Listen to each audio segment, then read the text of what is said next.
하나님 말씀, 오늘은 출애굽기입니다. 출애굽기 3장 4절과 4장 10절부터 15절까지 말씀입니다. 자, 먼저 우리 3장 4절부터 함께 천천히 교독합니다. 합독하겠습니다. 합독. 여호와께서 그가 보려고 돌이켜 오는 것을 보신지라 하나님이 떨기나무 가운데서 그를 불러 이르시되 모세야 모세야 하시매 그가 이르되 내가 여기 있나이다. 4장. 모세가 여호와께 아뢰되 오 주여 나는 본래 말을 잘하지 못하는 자니이다. 주께서 주의 종에게 명령하신 후에도 역시 그러하니 나는 입이 뻣뻣하고 혀가 둔한 자니이다. 여호와께서 그에게 이르시되 누가 사람의 입을 지었느냐? 누가 말 못하는 자나 못 듣는 자나 눈 밝은 자나 맹인이 되게 하였느냐? 나 여호와가 아니냐? 이제 가라. 내가 내 입과 함께 있어서 할 말을 가르치리라. 모세가 이르되 오 주여 보낼 만한 자를 보내소서. 여호와께서 모세를 향하여 노하여 이르시되 레위 사람 내 형 아론이 있지 아니하냐? 그가 말 잘하는 것을 내가 아노라. 그가 너를 만나러 나오나니 그가 너를 볼 때에 그의 마음에 기쁨이 있을 것이라. 너는 그에게 말하고 그의 입에 할 말을 주라.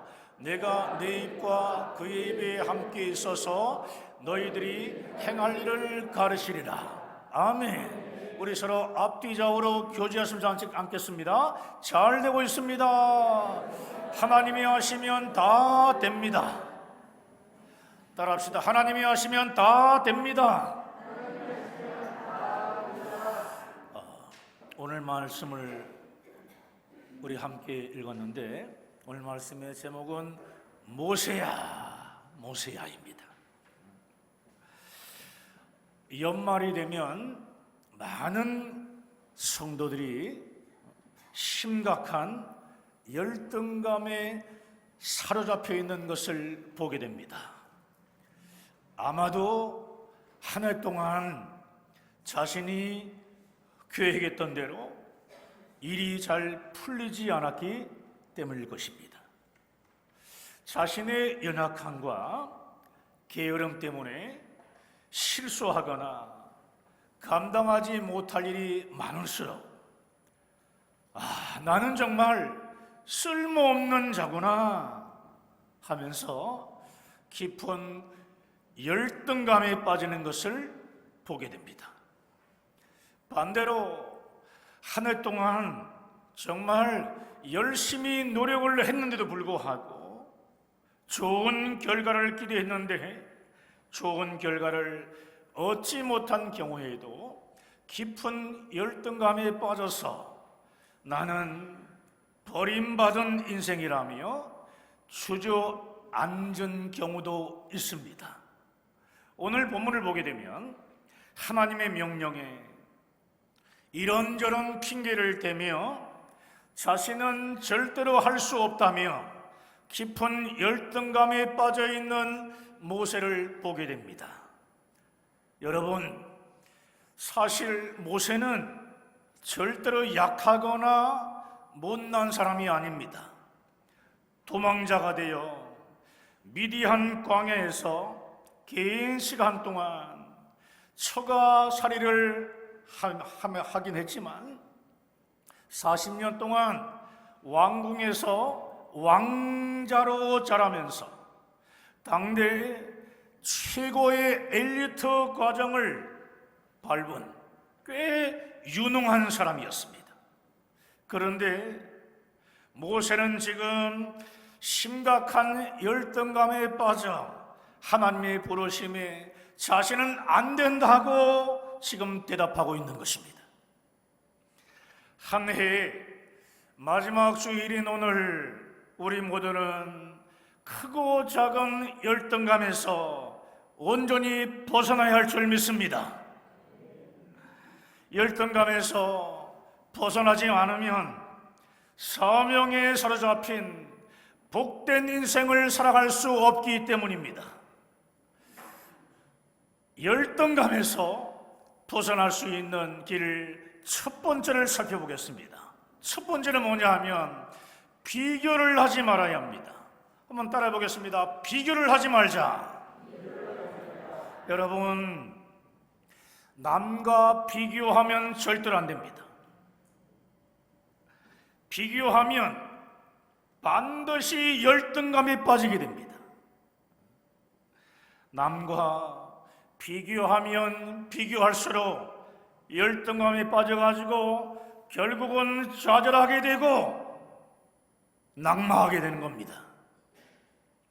자기보다 못한 사람과 비교를 하게 되면 교만해져요. 자신보다 나은 사람과 비교를 하면 좌절합니다. 그러므로 절대로 남과 비교하면 안 됩니다. 우리를 하나님의 형상대로 창조하신 하나님의 창조의 마음을 늘 가지고 내가 하나님 앞에 얼마나 값지고 귀한 존재인지를 깨닫고, 그런 사람은요 다른 사람과 절대로 비교하지 않는 삶을 살게 돼요. 그렇게 되기를 축원합니다. 여러분, 출애굽기 3장 4절을 보면 하나님께서 떨기나무 가운데서 모세를 부르시는데 모세야 모세야 하며 모세의 이름을 두 번이나 반복하여 부르십니다. 여러분, 하나님께서 왜 모세야 모세야 하면서 이름을 두 번씩이나 부르신 것일까요? 그것은 모세에 대한 사랑과 애정 때문에 그렇습니다. 애정의 표시예요. 모세는 광야에서 살 때 자기 이름을 불러주는 사람이 없었을 겁니다. 광야 생활 동안 자기 이름을 불러주지 않았기 때문에 얼마나 외로운지 모릅니다. 아마 40년 동안이나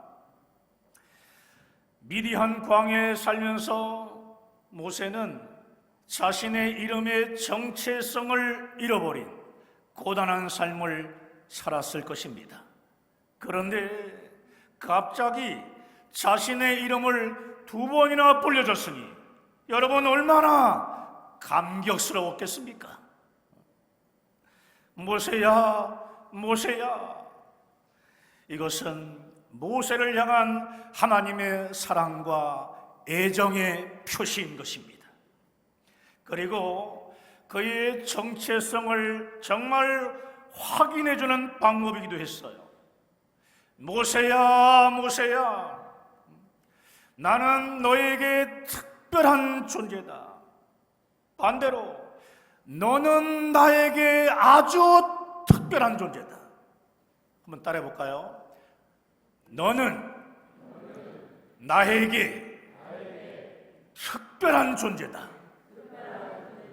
여러분 보세요. 상품과 작품의 차이가 무엇인지 아십니까? 상품은 다른 것과 비교할 수 있는 것을 말해요. 비교할 수 있어요.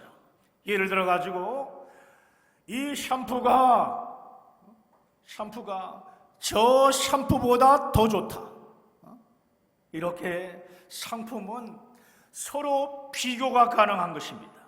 그러나 작품은 어떻습니까? 작품은 비교가 가능하지 않아요. 여러분, 미켈란젤로의 작품이 있고 또 피카소의 작품이 있어요. 그러면 여러분 서로 비교할 수 있습니까?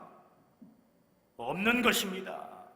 누구의 작품이 더 좋다라고 결코 말할 수 없는 것입니다.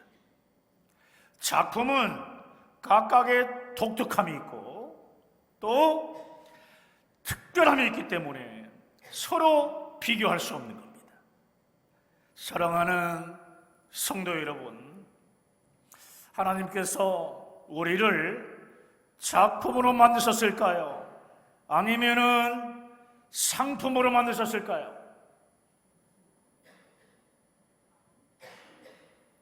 물어보는 겁니다. 그렇습니다. 작품으로 만드신 거죠. 그런데 왜 남과 자꾸 비교하면서 좌절하십니까? 작품인데 말입니다. 작품. 왜 남과 자신을 비교하면서 교만하십니까? 작품인데. 저와 여러분은 하나님의 걸작품입니다. 얼마나 예쁜지 모르고 얼마나 하나님께서 주시는 사명을 감당하기 위해서 저와 여러분을 만나게 하셨고 하나님의 사역을 또 감당할 수 있도록 힘도 주시고 능력도 허락하시는 그 하나님이 우리 하나님인 줄 믿으시길 바랍니다. 여러분, 우리는 다 각각 달라요. 똑같지 않습니다. 하나님 앞에서 우리 한 사람 한 사람을 다 각각 아주 똑똑하고 특별한 작품들인 것입니다. 우리 옆 사람 얼굴 보시면서 특별한 작품들을 만나게 하신 하나님께 감사합니다. 그런 것 같습니까? 여러분, 더구나 우리는요, 예수 그리스도의 십자가에 대속으로 구원받은 존귀한 하나님의 자녀들 아닙니까? 아멘이시죠? 우리를 구원해 주시기 위해 예수님께서 십자가에 못 박혀 죽으실 만큼 너무나 귀한 존재가 바로 저와 여러분들이라는 말씀이에요. 예수 그리스도의 십자가의 대속으로 하나님의 자녀가 된 우리 한 사람 한 사람을 하나님께서 얼마나 귀하고 또 귀하게 여기시겠습니까? 하나님 앞에서 내가 얼마나 특별하고 또 독특한 작품인지를 깨닫는 이 창조의 마음을 가지고 여러분, 좌절과 열등감과 교만의 이 열등감을 버리는 여러분들 되시기를 주님의 이름으로 축복합니다. 자, 두 번째 볼까요? 열등감을 이길 수 있는 길 두 번째는 뭐냐 하면 함께 있습니다. 시작. 하나님께서 함께 하시면 나를 통해 하나님의 뜻이 이루어진다는 믿음을 가져야 한다. 보세요. 하나님께서 나와 함께 하신다는 약속의 말씀이 믿어지면 나를 통해 하나님의 뜻이 이루어진다는 믿음을 가지고 가는 거예요. 가지고 가는 겁니다. 하나님께서 나와 함께 하시면 나를 통해서 하나님의 뜻이 이루어진다는 믿음, 그 믿음을 가지고 있는 자가 결국은 승리하는 겁니다. 우리는 자기 자신을 지나치게 과소평가할 때가 있습니다. 열등감에 빠져 우리 자신을 너무 작게 봅니다. 출애굽기 3장 14절을 보게 되면 주여 보낼 만한 자를 보내소서, 이렇게 모세가 대답합니다. 하나님이 어련히 다 알아서 부르신 것인데 열등감에 빠진 모세는 저는 할 수 없어요. 다른 사람을 알아보세요. 이렇게 대답한 것입니다. 그러자 하나님께서 어떻게 하십니까? 자, 14절 볼까요? 14절. 자, 함께 있습니다. 여호와께서 모세를 향하여 노하여 이르시되 네 사람 네 형 아론이지 아니하냐? 그가 말 잘하는 것을 내가 아노라. 그가 너를 만나러 나오나니 그가 너를 볼 때에 그의 마음에 기쁨이 있을 것이라. 여러분, 하나님께서 우리에게 특별히 사명을 맡기실 때는 할 수 있도록 모든 것을 만들어 놓고 하시라고 말씀하세요. 모든 것을 다 만들어 놓고 하라고 하십니다. 우리 자신의 힘으로만 하는 게 아닙니다. 강력한 하나님의 놀라운 은혜, 그 능력을 믿고 하라는 것입니다. 그러므로 자신의 문제만을 바라보면 안 됩니다. 셀에서 모일 때 문제가 많은 사람은 문제 있는 사람이에요. 문제 있는 사람. 여러분, 그렇기 때문에요, 문제가 너무 커 보여요. 문제를 갖고 있는 사람들은 문제가 너무 커 보이기 때문에 결국은 넘어지는 겁니다. 그러나 하나님만을 바라보고 문제를 보잖아요. 문제 없는 사람은 없어요. 그러나 하나님을 바라보면 우리가 그 큰 문제가 문제같이 보이지 않습니다. 문제를 바라보면 문제에 늘 눌려있는 인생이 되지만 하나님만을 바라보면 뭐든지 다 이겨낼 수 있습니다. 할렐루야. 여러분, 그 이유가 뭔지 아십니까? 하나님께서 주시는 능력으로 모든 것을 감당할 수 있기 때문입니다. 여러분, 모세는 절대 무능한 자가 아니었습니다. 자, 우리 사도행전 7장 22절 말씀인데요. 자, 읽을까요? 모세가 애굽 사람의 모든 지혜를 배워 그의 말과 하는 일들이 능하더라. 모세는 40세 이전에 이러한 것들을 다 배운 겁니다. 오늘 본문에서 모세를 부르실 때 모세의 나이가 몇 살이었냐면은 80세였습니다. 80세. 모세는 이미 40세까지 애굽의 모든 학문을 다 배웠습니다. 그래서 그의 말과 하는 일들이 능했다고 말씀하고 있는 것입니다. 외국어도 능하고 정말 잘한 거죠. 자기가 거기에다가요, 이 왕궁의 매너까지 이미 알고 있었던 사람이 모세입니다. 거기다가 40년 동안 광야 생활의 경험도 있었습니다. 이렇게 준비된 사람이 어디 있겠습니까? 다 준비가 됐죠. 그런데도 모세는 열등감에 빠져 보낼 만한 사람을 보내다고 지금 하나님께 항변하고 있는 모습, 이 모습 자체가 오늘날 열등에 빠져가지고 있는 사람 아닙니까? 이처럼 이 열등감은요, 자신의 모습을 제대로 보지 못하게 해요. 모세는 열등감 때문에 자신이 준비되어 있었던 것도 몰랐던 겁니다. 여러분, 우리 하나님께서 여러분을 부르실 때도요, 열등어리기 의식에 사로잡혀가지고 나는 못합니다 이렇게 고백하시면 안 됩니다. 아멘 하고 나가면 여러분 승리합니다. 여러분, 올해 이제 오늘 마지막이고요, 한 주간 있으면 2025년도가 출발되어져요. 한 살 더 먹으신 여러분들을 축복합니다. 시간이 정말 빨리 지나갑니다. 여러분,